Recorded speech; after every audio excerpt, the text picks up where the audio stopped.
So, yeah, we're in the middle of chapter 17 that speaks really about the idea of truth. We said that truth is eternal versus lies that are not. We spoke about how it's even hinted in the word truth in more than one way. The word truth has in Hebrew is emet, if you recall. The letters of emet, aleph, mem, taf, have two legs, have stability, while the letters for the word lie, sheker, have only one leg because it's bound to fall. Also, Gary pointed out that emet also encompasses the entire alphabet. Aleph is the first letter, mem is the middle letter, and taf is the last letter. And sheker is really the last three letters of the alphabet, which again points to not just its deceit, but also the idea that it's bound to fail. And we're speaking about this, just one more note before we continue here, because we each have a decision to make or a choice to choose each and every day. And that is, how do we define ourselves? Do we define ourselves by the outside surface or by the lies we may live in, or do we define ourselves by our ultimate truth, which is our soul? If we define ourselves by the world, which is called Alma de Shikra, as we said, the world of lies, then we are bound to fail too. But if we define ourselves by a very truth, by a soul, in spite of the challenges, in spite of failures, in spite of the obstacles that we may face, then that truth is bound to finally prevail. And that's the big idea. Beinoni is someone who constantly defines himself by his truth, by the truth, which is his soul. He recognizes that he's a divine soul, and therefore he demands of himself more, and he, in many ways, lives more because of that truth that is evident to him, that this is who he truly is. Okay, so that's the big idea here. Let's continue. And again, I welcome comments and disagreements and so on and so forth. But as you said, Margot, top of page 17, second paragraph here, subjectively speaking, stolen Rabbi Steinsaltz's commentaries. Does anyone want to read? Anyone? No. Okay, Margot. Okay, I'll take it. A default reader. Subjectively speaking, the Benoni's experience in prayer is genuine. But if, after the prayers, he returns to his former self, if the experience vanishes as a dream without a trace, then he has failed the test. According to this, the criterion of a true experience cannot be measured in real time, only afterward, when one can detect a lasting residue, an element remaining in the soul. We gauge the truth of an experience not by its intensity, but by the footprints it leaves. The Benoni's deficiency then is that his soul remains unchanged after prayer. Right. And I think in many ways, that's the test of life. We're tested not by the way we experience the highs, that's easy, but rather by the way we experience the lows, what happens after the highs. By the way, if you think about this, this is exactly why, just brilliantly, after every high in the Jewish calendar, there's a low that channels the high that was just experienced. So take, for example, Yom Kippur, right? Where we are all on a high, on a spiritual high. Many people wear white because we are in an angelic state, just like, you know, the angels themselves, which are white, and therefore you wear white. But what's interesting, and there's a story about that, Rabbi Levi Tzvak Berditchev was caught doing teshuvah, repenting at the end of Yom Kippur, when God is supposed to be cleansing all of your sins, and you're supposed to be completely pure. You should have nothing to repent for on Yom Kippur, after Yom Kippur, immediately after Yom Kippur, because God has forgiven you. But according to him, teshuvah, at least expressing prayers in which he's asking God for forgiveness, but God just forgave you. You just had Yom Kippur. And his reply was a very powerful reply. He said, no, because now the work begins. On Yom Kippur, you know, you're on a high, so it's easy. But now as I come back down to this world, let's see if anything is left over, as Rabbi Steinsaltz is saying here. And that's why it's interesting. But what festival follows the holy day of Yom Kippur? Sukkot. What is Sukkot? Sukkot is maybe the most earthbound festival that we have. Think about it. We have to build a sukkah with beams, with matters of this world. Then we have to shake the four species that come from this world. Why? And then we have to draw the water from the Silwan River, which was the river that was nearby the temple. Please God, the third temple soon too. We have to draw from the depths of the earth this water. Why? Because God is telling us it's not how you experience the highs, it's how you go back to the lows afterwards. Bring those highs, bring that holiness to the beams of the world, to the four species of the world, to the depths of the world, to those waters of the world.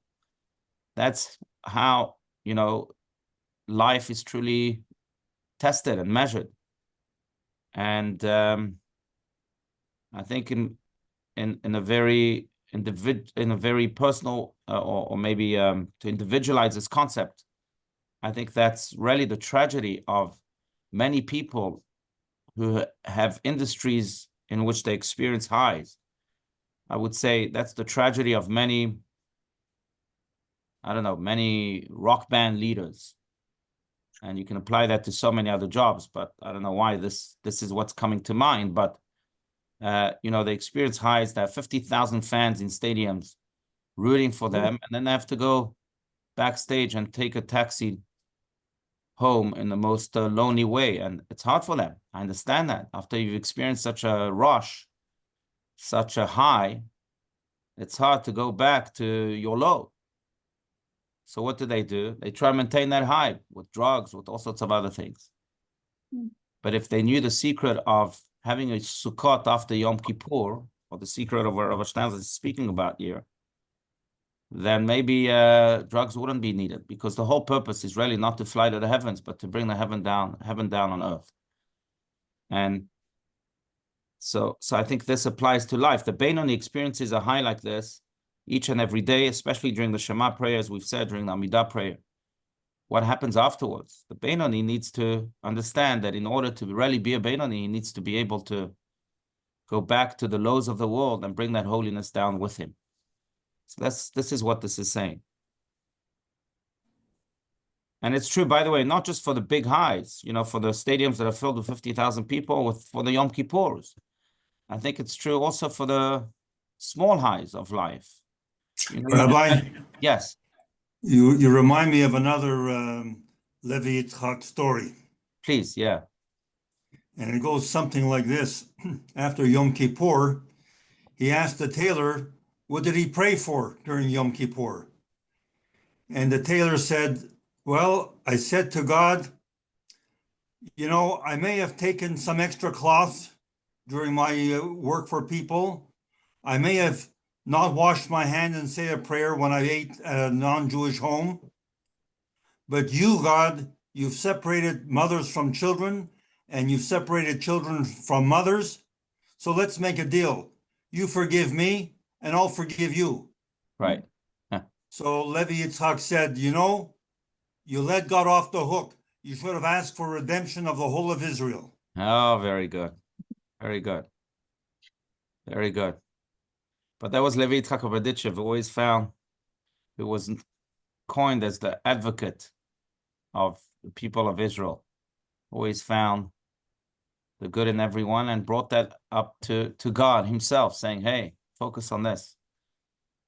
One of my favorite stories about Rabbi Levi Yitzchak of Berditchev, who lived under communism, is that on the eve of Passover every year, what he would do is we would go to the marketplace. That's just so powerful.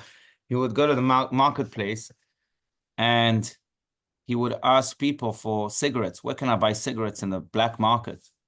People would shove him off at the beginning and say, no, it's illegal. You can't do this. But eventually it would be someone who would make a deal with him. Here's some cigarettes. And then he would go to the Jews in the marketplace and say, you know, I know the hour has passed that we've burnt and we've sold our chametz, we've burnt our chametz, not a lot of chametz, but need a piece of cake, something. Please find me a piece of cake.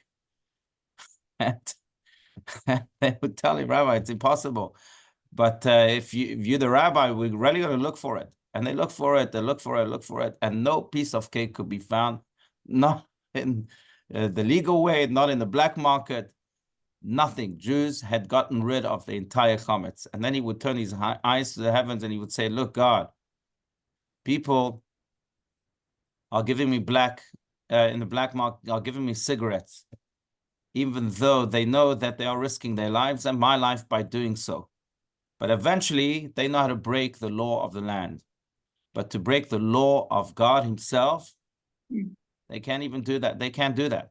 It's God, you much more precious to them than a communist that may kill them because they are breaking the law. So can't you have some mercy on your people? And in many ways, that's how he was the advocate of the people of Israel, because he always knew how to find the merit, the good in everyone, which is a lesson in of itself. But to reconnect this in many ways, right? Not just with the story that he was doing teshuvah after Yom Kippur, but I think in many ways, that is a tool. There are tools, if we want to speak about practical tools, there are tools to deal with the lows. What tool can be used in order to deal with the lows after you've experienced a high? Because it's hard to land. Everyone knows that. And again, as we said, it's not just during the high moments of life, whether you know, some people just came back from a trip, from a vacation, especially if you came back from Israel, it's hard to land. Or some people also have small moments in life. You just had a good morning. You had a good workout, people tell me. A good workout. It's hard to go back to work. All right, so that's a high versus a small high versus a small low. So what do? How do you bring that high to the low? So Rabbi Levi Yitzchak Berditchev teaches us, find the heaven that already exists in the low and connect to that as you're experiencing the low. And then you won't be experiencing the low. You'll be experiencing the heaven in the low. So even if you're in the marketplace, which is a low, found the good in it. Even if you're speaking to someone who seems to be so low, find the heaven in him. And then you won't be experiencing a low. You'll be experiencing the same heaven you just came from. So that in many ways is a tool that Rabbi Levi Yitzchak Berditchev gave us. And it's certainly very, very helpful. Find the heaven within the low. And then the low won't be suffocating you. Quite the opposite. The heaven in the low will be liberating you.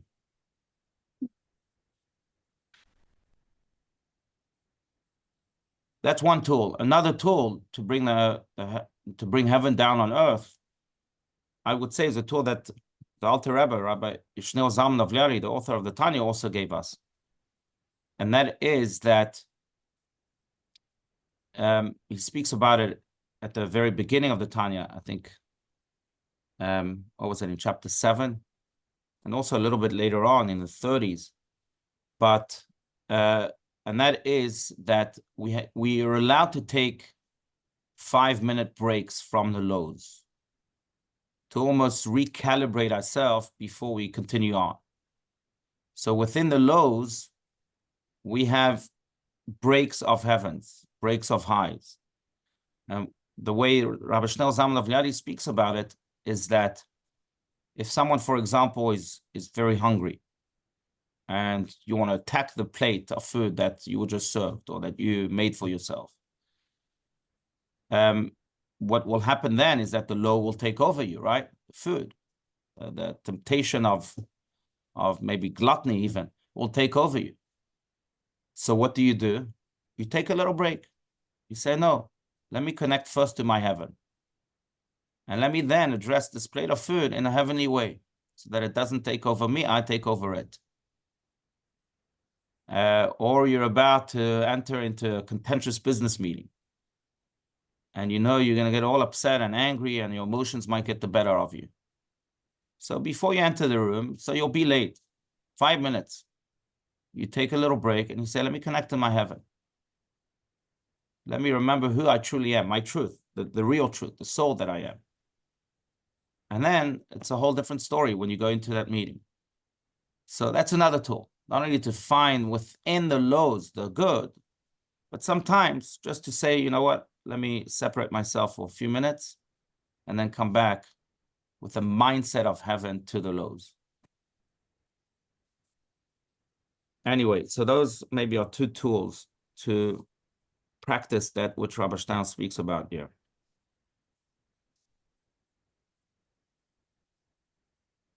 Okay, let's continue. Unless, again, please feel free to speak your minds, your hearts, your souls.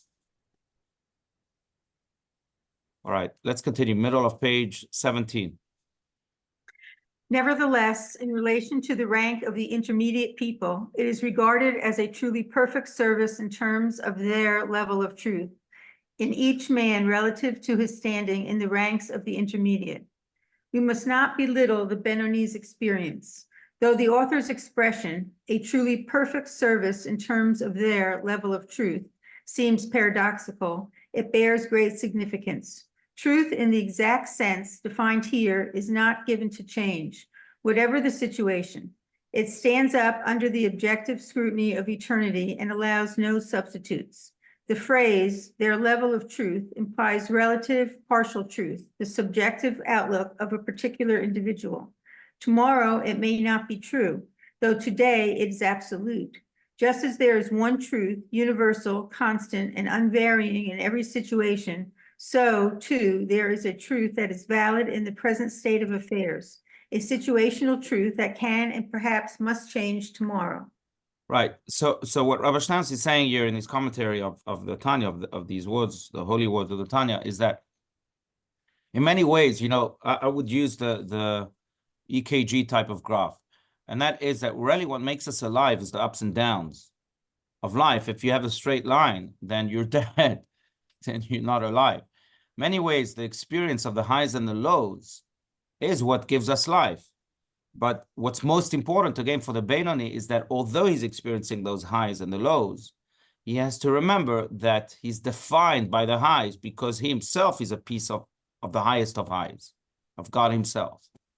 And that in of itself should give him the strength to endure the lows. So that's the truth that we're speaking about. Your compass is your soul, is that truth.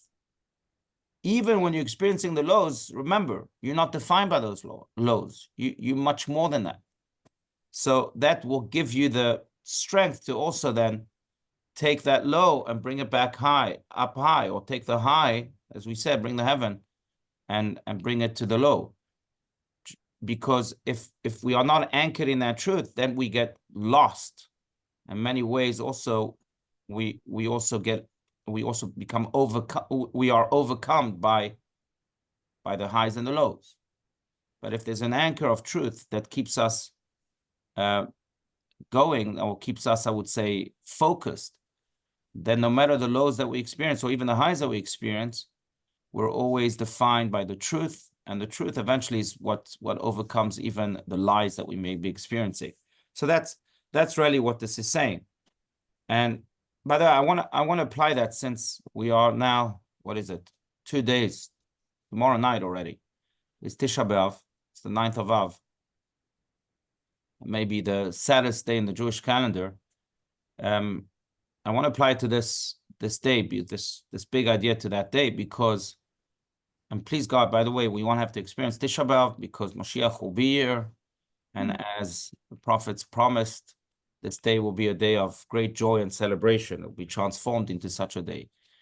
But if Chas v'Shalom, if God forbid Mashiach doesn't come, Hayo lo tiyeh, shouldn't happen, but if God forbid that's what happens, then we also have to remember that although we are experiencing collectively the greatest low of the Jewish people, it is a day of immense tragedy.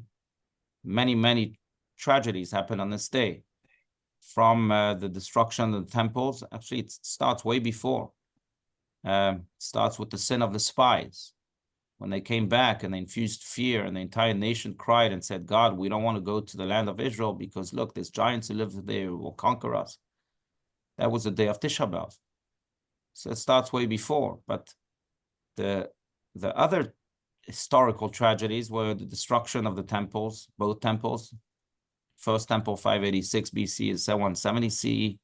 First by the Babylonians, second by the Romans.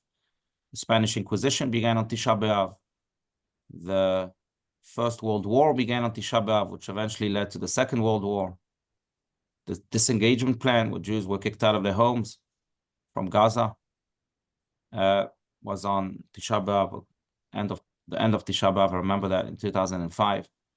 So many tragedies happen on this day. It's a day of tremendous pain and suffering. But although that is the type of day, within that day, there are seeds of redemption. It says Mashiach was born on this day. What's fascinating is that when the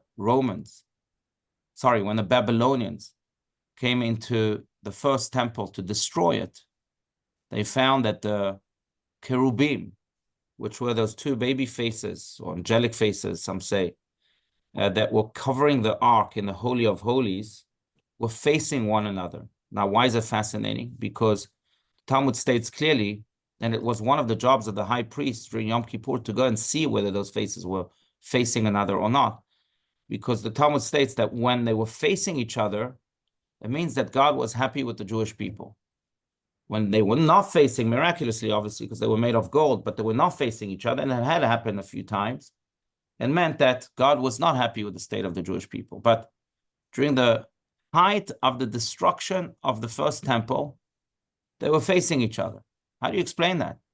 The destruction of the temple is God's expression of wrath to his people, and yet he's happy with the state of his nation. So then why are you upset? Why are you destroying the temple? Why are the faces of those cherubim facing one another? The destruction that is happening is actually expressing the opposite of what those faces are expressing. And the answer is because within destruction, God is already building the construction. And within the greatest tragedies, we have the greatest seeds of redemption that are sprouting. What God is saying is that I'm not punishing you. I'm just destroying this temple to give you something even better. And I think in many ways, that's where we can find the truth, the heaven in the lowest lows.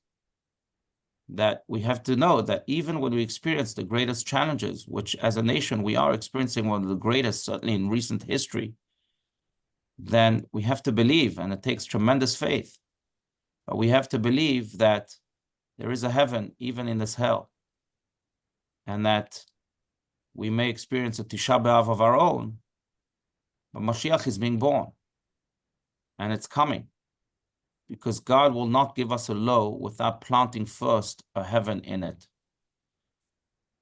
And then our duty is to open up our eyes. As the Lubavitcher Rebbe would so often say, open up your eyes. To open up our eyes to see that heaven. And then we can not only survive the low, but then we can also redeem the low. As the heaven blossoms from those little buds. And that really is the goal in our own personal lives, when we experience our own personal lows, but it's the goal in our national lives. And when our nation suffers like this, we have a choice. We can connect to the pain and to tragedy, which we should. We shouldn't numb ourselves to it. But we should connect even more to the seeds of redemption that are in it, so that we can water them and make them blossom and eventually make them triumph and ensure that the redemption eventually comes. So that's the idea of this truth finally overpowering the lie of this world.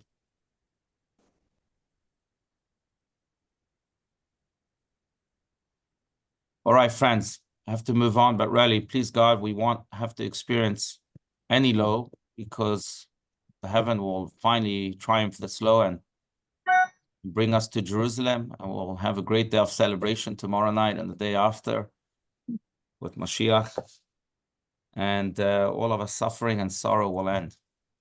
Bila mavet lanetzach. God will swallow death forever, death and all the negativities of the world. Amen.